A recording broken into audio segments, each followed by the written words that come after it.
ये तो IUPS naming, और उसमें क्वेश्चन भी सॉल्व कर लिए लेवल 1 जो तुमको एपीपीएस दिया गया था प्रैक्टिस सेट, तो वो सब डिस्कस हो चुका है। लेवल 1 85 तक। अच्छा 85 तक और किसी को कोई डाउट है क्या तो पूछ सकता है बच्चा, नहीं कियोगे सॉल्व रहने तो स्टार्ट करते हैं। जिनका भी जो डाउट बचा है वो इवनिंग में डाउट क्लास में हमसे डिस्कस कर सकते हो, पूछ सकते हो, ऐसे भी किसी भी टाइम मैसेज कर सकते हो भाई, रिप्लाई कर देंगे देखकर। तो हम क्या कह रहे थे, न्यू टॉपिक स्टार्ट कर रहे हैं आइसोमेरिज्म, ठीक है ना बच्चों। ये एक लास्ट टॉपिक है 11th का समझ लो। अब जो टॉपिक है वो 12th से रिलेटेड होगा और टेक्स्ट बुक में नहीं मिलेगा, पहले बता दे रहा हूँ, क्योंकि बेसिक चीजें हैं, किसी बुक में मिलेगा नहीं। मिलेगा कहने का मतलब है एक जगह नहीं मिलेगा, अलग अलग जगह पे अलग अलग बुक में मिलेगा। तो 3-4 बुक का एक निचोड़ बनाया गया है जिसको मैं जीओसी 2 बोलता हूँ, ठीक है ना। एक इलेक्ट्रॉनिक इफेक्ट तो तुमको एक साथ मिल जाएगा, लेकिन रिएजेंट वाला टर्म्स कहीं नहीं मिलेगा, अलग अलग बुक में ही मिलेगा तुमको।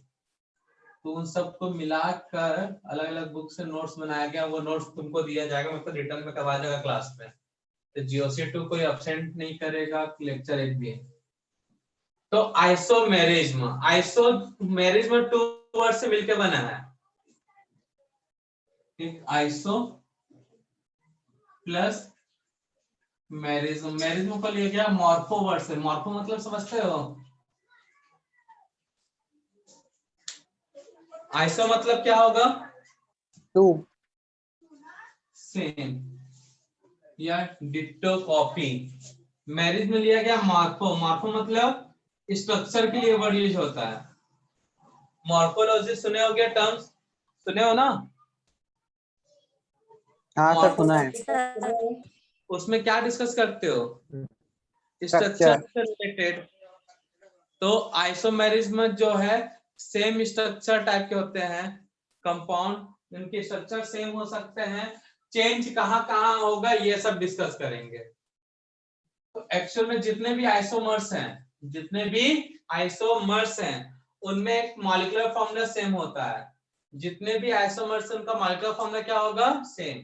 कंपाउंड ए बी सी, अगर मैं बोलूं ये तीनों आइसोमर्स हैं, कंपाउंड ए बी सी तीनों क्या है, आइसोमर्स, तो इनमें कॉमन चीज क्या होगा, मॉलिक्यूलर फॉर्मूला सेम, ठीक है ना। अलग क्या होगा, स्ट्रक्चर। स्ट्रक्चर में अलग कैसे होगा वो देख लेंगे। या फिर हो सकता है भाई स्ट्रक्चर का आईयूपीएक नेम अलग क्या होगा, स्ट्रक्चर सेम हो सकता है कई बार, स्ट्रक्चर डिफरेंट, ठीक है ना। यहाँ पे स्ट्रक्चर सेम हो सकता है, same but 3D location change. अब कैसे होगा वो सब बाद में धीरे धीरे टॉपिक जैसा आगे बढ़ते जाएगा तो क्लियर हो जाएगा। तो आइसोमेरिज्म में क्या होता है, जितने भी आइसोमर्स हैं ए बी सी अगर बात करो, तीनों आइसोमर्स हैं एक दूसरे के, तो मॉलिक्यूलर फॉर्मूला सेम। इन दोनों में ये या तो स्ट्रक्चर डिफरेंट हो सकता है या फिर स्ट्रक्चर सेम हुआ तो 3D लोकेशन क्या होगा, चेंज। तब उसे हम बोलते हैं आइसोमर्स। क्या बोलते हैं हम उसे, आइसोमर्स। और पूरा फिनोमिना क्या कहलाएगा, आइसोमेरिज्म। तो दो बातें नोट करते हैं आइसोमर्स और आइसोमेरिज्म के बारे में। Isomerism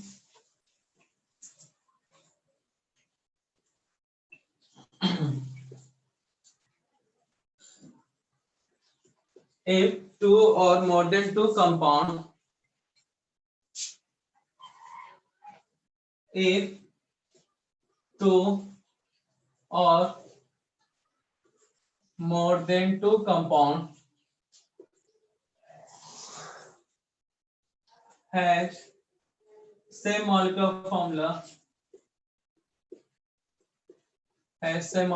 formula, if two or more than two compound has same molecular formula but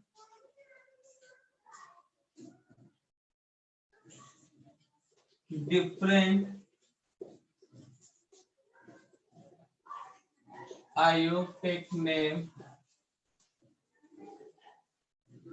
due to structure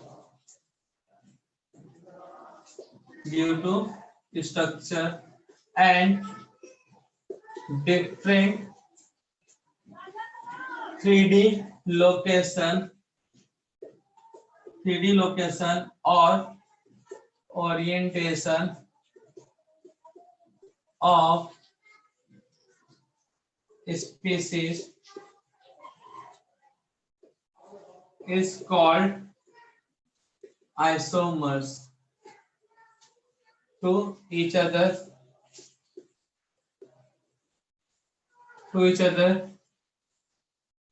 and phenomena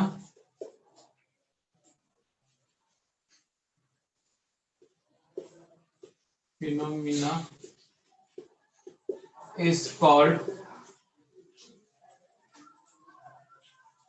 isomerism. तो कंपाउंड दो या दो से ज्यादा कंपाउंड है जिनका मॉलिक्यूलर फॉर्मूला क्या है बच्चा, सेम है। मॉलिक्यूलर फॉर्मूला सेम है बट डिफरेंट है आईयूपैक नेम, ठीक है ना। किसके कारण, ड्यू टू स्ट्रक्चर या फिर डिफरेंट है 3D लोकेशन या फिर orientation of species is called isomers to each other and phenomena is called isomerism.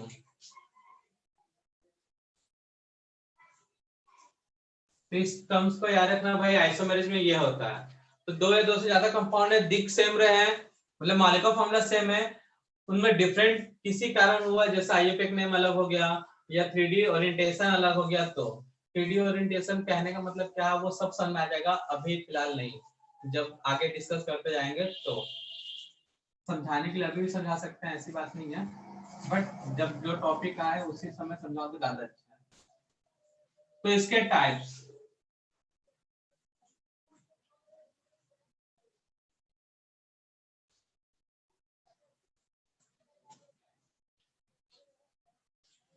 Types of isomerism. देखो अलग अलग टेक्स्ट बुक में अलग अलग मिलेगा। अगर हम एनसीईआरटी टेक्स्ट बुक के हिसाब से चले तो देखते हैं कौन कौन सा होगा। आइसोमेरिज्म, ये जो आइसोमेरिज्म है वो टू टाइप का होगा जनरली। एक स्ट्रक्चरल आइसोमर, स्ट्रक्चरल आइसोमेरिज्म जिसके अंदर चेन आइसोमेरिज्म, पोजिशनल,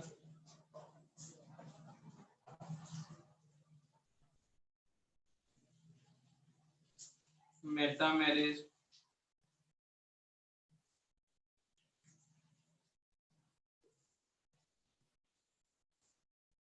नोट करते जाना ना, chain isomerism, positional isomerism, metamerism, functional,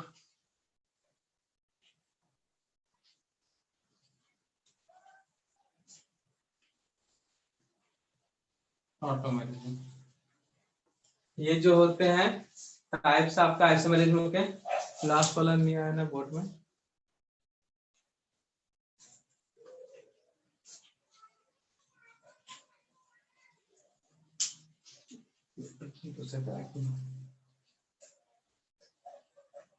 दो टाइप के होंगे isomerism, A and B. Name है आपका स्ट्रक्चरल आइसोमेरिज्म। ये जो स्ट्रक्चरल आइसोमेरिज्म है इसके अंदर chain isomerism,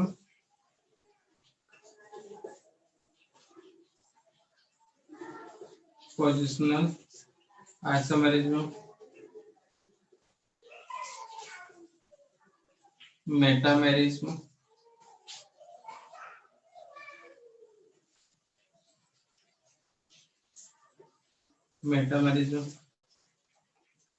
functional, chain, positional, metamerism, functional और टॉटोमेरिज्म।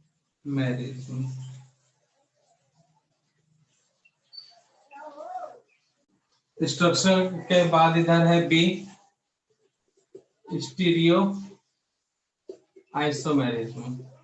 ये वाला पार्ट बहुत इंपॉर्टेंट है बेटा, स्टीरियो आइसोमेरिज्म। और स्ट्रक्चरल के अंदर टॉटोमेरिज्म ज्यादा, क्योंकि इसमें कुछ एक्सेप्शनल टाइप के केसेस रहते हैं। इसमें first GI geometrical isomerism, geometrical isomerism short में से हम बोलेंगे GI. Second optical isomerism, OI. Third conformational, ये 12th के ऑर्गेनिक केमिस्ट्री में बहुत यूज होता है भाई, कॉन्फॉर्मेशनल आइसोमेरिज्म। लेकिन जेडब्ल्यू में ज्यादा क्वेश्चन बनते हैं इससे, ठीक है ना। नीट में तो सीधा सीधा से क्वेश्चन आता है, बट बहुत इंपॉर्टेंट है ये भी। मतलब स्टीरियो के अंदर तीनों बहुत इंपॉर्टेंट है। स्ट्रक्चर के अंदर बोलूं तो मैक्सिमम क्वेश्चन टॉटोमेरिज्म से या फिर फंक्शनल से पूछे गए हैं, ठीक है ना। तो जल्दी से फ्लो चार्ट बना लो टाइप, और उसको एक एक करके करते हैं हम लोग डिस्कस। बैठ गया क्लियर है, सभी के माइंड में बैठ गया।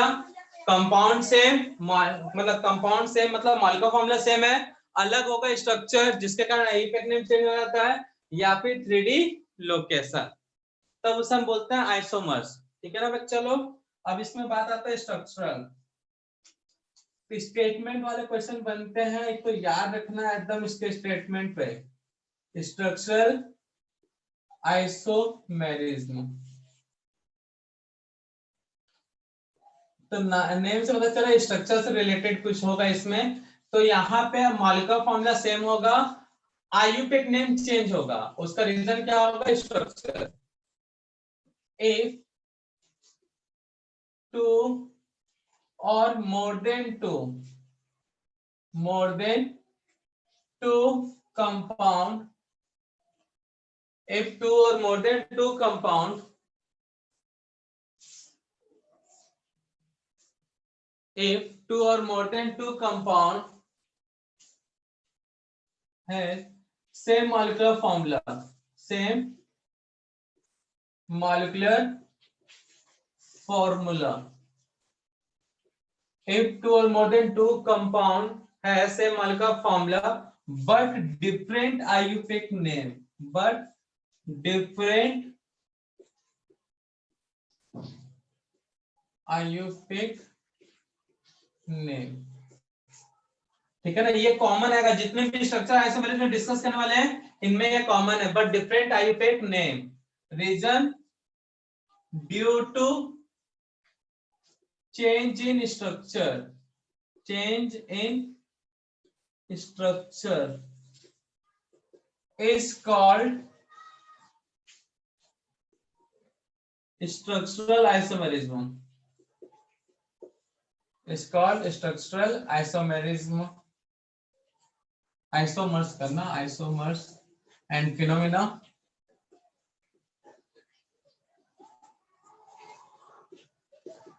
is called structural isomerism। तो ये याद रखना बच्चा लोग। अब टाइप में, तो टाइप पहला क्या है भाई, फर्स्ट टाइप क्या है बच्चा लोग, chain, chain isomerism, chain isomerism. इसके नेम से पता चल रहा है भाई, फॉर्म देखो यहां तक का डेफिनेशन सेम रहेगा ड्यू तक, ठीक है ना। इफ 2 or more than 2 compound है same molecular formula but different IUPAC name due to, यहाँ पे आईयूपीएक नेम चेंज होने का रीजन क्या होगा बच्चा, चेन से रिलेटेड है, तो क्या चेन होगा यहाँ पे, रूट चेन या फिर मेन चेन में कार्बन का अमाउंट, ठीक है। रूट चेन मेन चेन में क्या चेंज होगा, कार्बन का अमाउंट। चलो फिर डिस्कस करते हैं, तो फिर से उसी का छाप लेते हैं भाई, क्या है, इफ 2 और more than two compound has same molecular formula but different IUPAC name due to IUPAC name क्या होगा? Change due to number of carbon in root chain और main chain. Number of carbon change होगा root chain और main chain is called chain isomers and phenomena is called chain isomerism. तो बेटा एक दिमाग में बैठा लो, जितने भी स्ट्रक्चर आइसोमर्स में आईयूपैक नेम चेंज होगा। आईयूपैक नेम क्या होगा? चेंज। और उस चेंज का रीजन क्या होगा? स्ट्रक्चर। स्ट्रक्चर में रीजन क्या होगा? चेन आइसोमेरिज्म के अंदर चेन में जो नंबर ऑफ कार्बन है वो अलग अलग होंगे। तो एग्जांपल सब अच्छे से क्लियर करते बच्चा लोग।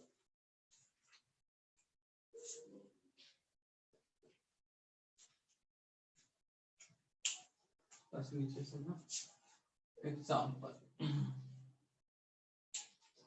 तो मुझे बताओ पेंटेन का फॉर्मूला क्या है भाई? C5 पेंटेन का फॉर्मूला क्या है? C5H12 यही है ना? Yes sir. कितने कार्बन होते हैं पेंटेन में?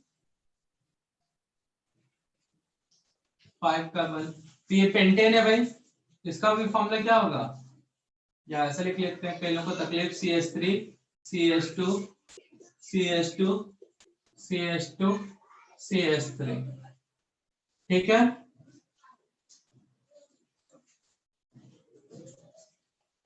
चेन आइसोमर्स इज, तो फर्स्ट सेकेंड फॉर्मूला वही आएगा इसका। देखो CH3 CH2 CH2 CH3 formula वही आएगा बच्चा लोग, सेम फॉर्मूला है। CH3 CH CH3 CH3 CH3, देखो तो फॉर्मूला सेम है भाई,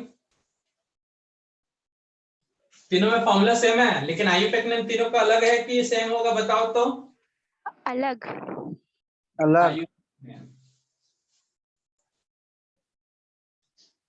क्या आईयूपैक नेम? कितने कार्बन का चेन है भाई? 5 कार्बन का चेन है।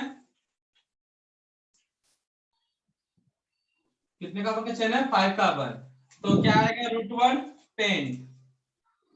एक्सक्यूज मी सर, सर वहाँ पे एक हाइड्रोजन कम चाहिए ना? एक हाइड्रोजन कम यहाँ पे? सेकंड वाला। सेकंड वाले में हाँ कम कर लेंगे, जहां वैलेंसी ज्यादा लग रहा है। तो पेंटेन, तो carbon in root chain, RC मतलब रूट चेन, कितने कार्बन है बच्चा? 5। रूट चेन में कार्बन कितने हैं यहाँ पे बताओ तो? 4। रूट चेन कितने हुए? 4। यहाँ पे रूट चेन में कार्बन कितने हैं? 3। 3। तो यहाँ पे आईयूपैक नेम क्या हुआ बच्चा बताओ तो? 2 मेथाइल ब्यूटेन। यहाँ पे क्या है? 3 डाई मेथाइल प्रोपेन। तो तीनों का आईयूपैक नेम सेम है क्या बच्चा लोग? नो। मॉलिक्यूलर फॉर्मूला सब वही है, फर्स्ट सेकंड थर्ड, ठीक है ना। आईयूपैक नेम डिफरेंट है, क्यों डिफरेंट है? नंबर ऑफ कार्बन 5 4 3, कहाँ पे? रूट चेन और मेन चेन। तो ये एक्सक्यूज मी सर, बेटा। सर वो 2 डाइमिथाइल आएगा ना? अरे हाँ यार, यस सर। 2 dimethyl propane. तो आईयूपैक नेम चेंज है सबका। तो डेफिनेशन समझ में आया? तो मॉलिक्यूलर फॉर्मूला सबका same, IUPAC name change, reason, number of carbon in root chain. तो ये तीनों क्या कहलाएंगे एक दूसरे के? Chain isomerism. पॉइंट नोट करने लायक क्या है? First point, functional group does not change. ये सब कंक्लूजन एग्जाम के क्वेश्चन को और जल्दी सॉल्व करवाते हैं, हेल्प करते हैं। Functional group does not change in chain isomerism.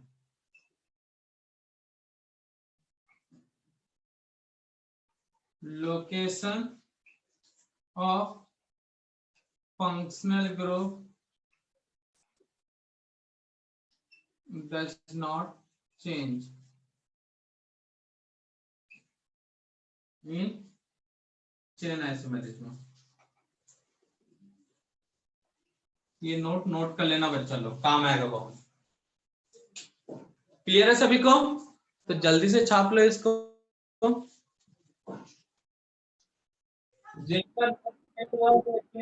बच्चा लोग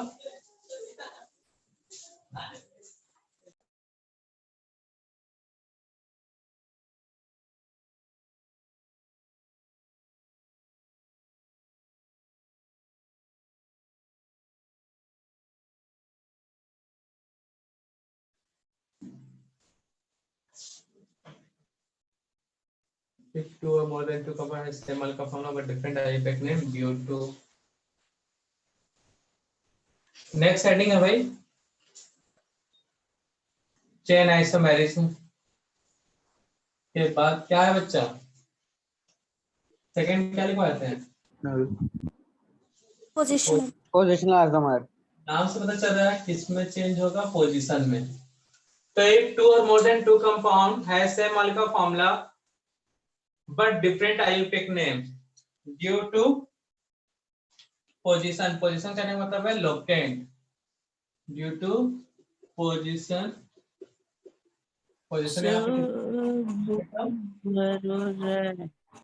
हाँ बेटा चेक कर लेते हैं।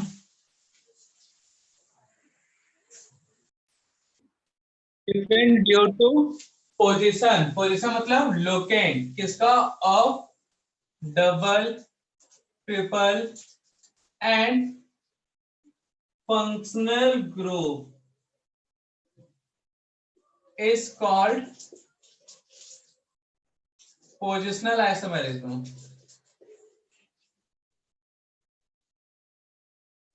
is called positional isomerism and phenomena, sorry, positional isomers and phenomena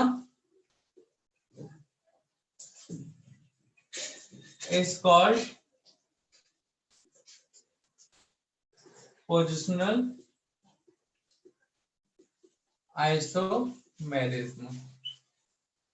तो ये हुआ बच्चा लोग। अब इसमें थोड़ा सा और आगे भाई एग्जाम्पल। पेंटिन का फॉर्मूला क्या है बच्चा लोग? C5H10। H10 ठीक है ना। फर्स्ट ये हुआ डबल बॉन्ड यहाँ पे और लिख लेते हैं positional isomerism, positional isomers.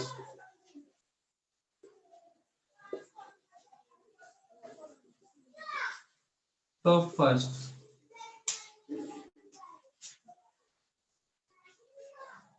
CH3 C CH2 CH double bond CH2 CH3 CH2 CH double bond CH CH3। तो इनमें देख के बताओ इनका आईयूपैक नेम सेम है क्या? फॉर्मूला दोनों का सेम है C5H10 दोनों में। आईयूपैक नेम क्या होगा? पेंट 1 इन। इसका नेम क्या होगा? पेंट 2 इन। 2 इन। देखो यहाँ पे molecular formula same, IUPAC name अलग है ड्यू टू पोजीशन या लोकेंट। डबल बॉन्ड का लोकेंट क्या है यहाँ पे? 1। यहाँ पे डबल बॉन्ड का लोकेंट क्या है? 2। तो समझ में आया?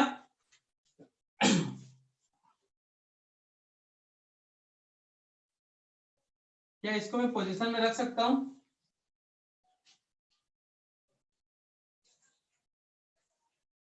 क्या इसको पोजीशन में ले सकते हैं क्या? नहीं, क्योंकि यहाँ पे रूट वर्ड चेंज हो रहा है। तो याद रखना नोट के अंदर इसमें क्या इसमें कॉन्सेप्ट रखता है? Functional group does not change. Functional group change हुआ तो फंक्शनल में आ जाएगा। Functional group does not change, ये कॉमन चीज है भाई। Second, number of carbon in root chain always constant. ये जो नोट बता रहा हूं ना बेटा, वो स्टेटमेंट वाले क्वेश्चन में हेल्प करेगा आपको। तो नोट में याद रखना पोजिशनल में क्या कांस्टेंट रहेगा? Number of carbon in root chain. तो देखो तो नंबर ऑफ कार्बन चेंज हुआ है क्या बच्चा लोग? बेटा नंबर ऑफ कार्बन चेंज हुआ है क्या? नहीं हुई। दोनों में कांस्टेंट है भाई।